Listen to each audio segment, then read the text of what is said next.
जिजाऊ सावित्री रमाई माता तुमच्या मध्ये दिसावी, जिजाऊ सावित्री रमाई माता तुमच्या मध्ये दिसावी, जिजाऊ सावित्री रमाई माता तुमच्या मध्ये दिसावी. शुभाला जसं घडविल तिनं, शुभाला जसं घडविल तिनं, तशी जिजाऊ असावी. ज्ञानाचा दिवा घरोघरी लावणारी सावित्री बनावी. दुखावलेल्या कोटी दिनांची आई रमाई असावी. मला जिजाऊ सावित्री रमाई माता तुमच्या मध्ये दिसावी, जिजाऊ सावित्री रमाई माता तुमच्या मध्ये दिसावी, मला जिजाऊ सावित्री रमाई माता तुमच्या मध्ये दिसावी. स्वराज्याचं बाळकडू जिजाऊन पाजलं, जिजाऊन पाजलं, जिजाऊन पाजलं. स्वराज्याचं बाळकडू जिजाऊन पाजलं.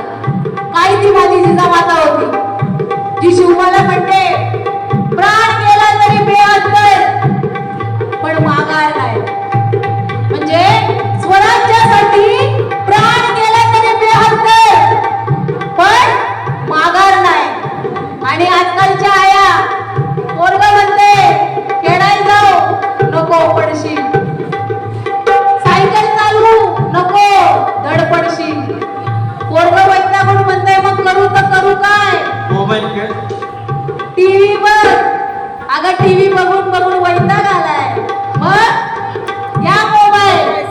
हे मोबाईल घेतल्यावरती पोरगं असं एका कोपऱ्यात पडते आणि बसते फ्री फायर, अजून काय असतं पबजी, फ्री फायर पबजी खेळत बसते. त्याला जेवणाची सूज राहत नाही, अभ्यास तर लांब लांब दिसत. ही वस्तुस्थिती आहे. विचार करावा लागेल आपल्याला या गोष्टीवरती.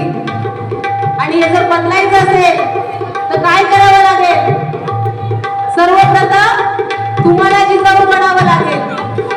जेव्हा तुम्ही जिजाऊ बनणार तेव्हाच कुठे शिवाजी निर्माण होणार आहे, जन्मास येणार आहे आणि खऱ्या अर्थाने शिवाजी घडणार आहे. आणि म्हणून काय म्हटलं जाते, स्वराज्याचं बाळकडू जिजाऊन पाजलं, जिजाऊन पाजलं, जिजाऊन पाजलं.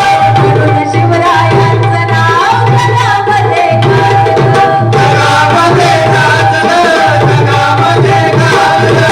जिजाऊ परी बाळाला, माझा जिजाऊ परी बाळाला घडविणारी असावी. दुखावलेल्या कोटी दिनांची आई रमाई असावी. मला जिजाऊ सावित्री रमाई माता तुमच्या मध्ये दिसावी, जिजाऊ सावित्री रमाई माता तुमच्या मध्ये दिसावी, जिजाऊ सावित्री रमाई माता तुमच्या मध्ये दिसावी. ज्योतिबाच्या ज्ञानदिव्याची ज्योत झाली सावित्री, ज्योत झाली सावित्री, ज्योत झाली सावित्री. तुझ्या शिक्षणाने आज उंचपदी गेली स्त्री, उंचपदी गेली स्त्री, उंचपदी गेली स्त्री. आदर्श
म्हणायला शिकवावं लागतं का? ते आपसुकच म्हणायला सुरुवात करते. खरं आहे ना हे? त्याला शिकवायला लागतं का जय भीम म्हण म्हणून? अजिबात नाही. मग माझी आजी बाबासाहेबांना काय म्हणायची? काय म्हणायची? कुठूनच आवाज येत नाही, सगळे जेवणामध्ये व्यस्त आहे का? काय म्हणायची? आजी नंतर मी आपला बाप काय म्हणायचा? आपण काय म्हणतोय? आपली पोरं काय म्हणतील? म्हणजे विचार करायची गोष्ट आहे की आपला तर बाप आहेच, डॉक्टर बाबासाहेब आंबेडकर आपला तर बाप आहेच, पण इथल्या जातीवादी मनुवादी लोकांचा पण बापांचा बाप माझा भीमराव आंबेडकर. आणि हे सांगण्यासाठी माझा साथी धनंजय येतो, त्याच्यासाठी एकदा जोरदार टाळा. सगळे जेवणात व्यस्त आहेत, पण हे पण माझ्या बापामुळे आज आबांनी एवढं छान हा कार्यक्रम ठेवलेला आहे. इथून हे 50 वर्ष अगोदरचं हे चित्र काय होतं तर वेगळं होतं, आणि आज आबांनी वेगवेगळे मेनू ठेवलेले आहेत. गुलाबजामुन दिसत आहे, मला पापड दिसत आहे. त्याच्यानंतर मीही म्हणतो बाप, माझं पोरग म्हणतंय बाप, असं शोधून पहा जगात ऐका कुणाच कुणाशी, हे असं ऐका कुणाच कुणाशी माया भीमासारखं नात, हे असं ऐका कुणाच कुणाशी माझ्या भीमासारखं नात, ऐका कुणाच कुणाशी माझ्या भीमासारखं नात. महाबाप म्हणतो बाप, मीही म्हणतो बाप, माझं पोरग म्हणतंय बाप, शोधून पहा जगात असं ऐका कुणाच कुणाशी, हे असं ऐका कुणाच कुणाशी माया भीमासारखं नात, असं ऐका कुणाच कुणाशी माया भीमासारखं नात, असं ऐका कुणाच कुणाशी माझ्या भीमासारखं नात. काय सांगू दैना कुणी मदतीला येईना, काय सांगू दैना कुणी मदतीला येईना, अहो काय सांगू दैना कुणी मदतीला येईना, काय सांगू दैना कुणी मदतीला येईना. आम्ही माणसं असून कुणी माणूस म्हणेना, आम्ही माणसं असून तुम्ही माणसं म्हणेना, आम्ही माणसं असून तुम्ही माणसं म्हणेना. तो जन्माले आला आमचा माय बाप झाला, तो जन्माले आला आमचा माय बाप झाला. अमरेल समाज त्यानं जागृत केला, अमरेल समाज त्यानं जागृत केला, अमरेल समाज त्यानं जागृत केला. असं झालं कधी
माया भीमा सारखं नात ऐका कुणाचं कुणाशी माया भीमा सारखं नात ऐका कुणाचं कुणाशी माया भीमा सारखं नात माया भीमा सारखं नात माया भीमा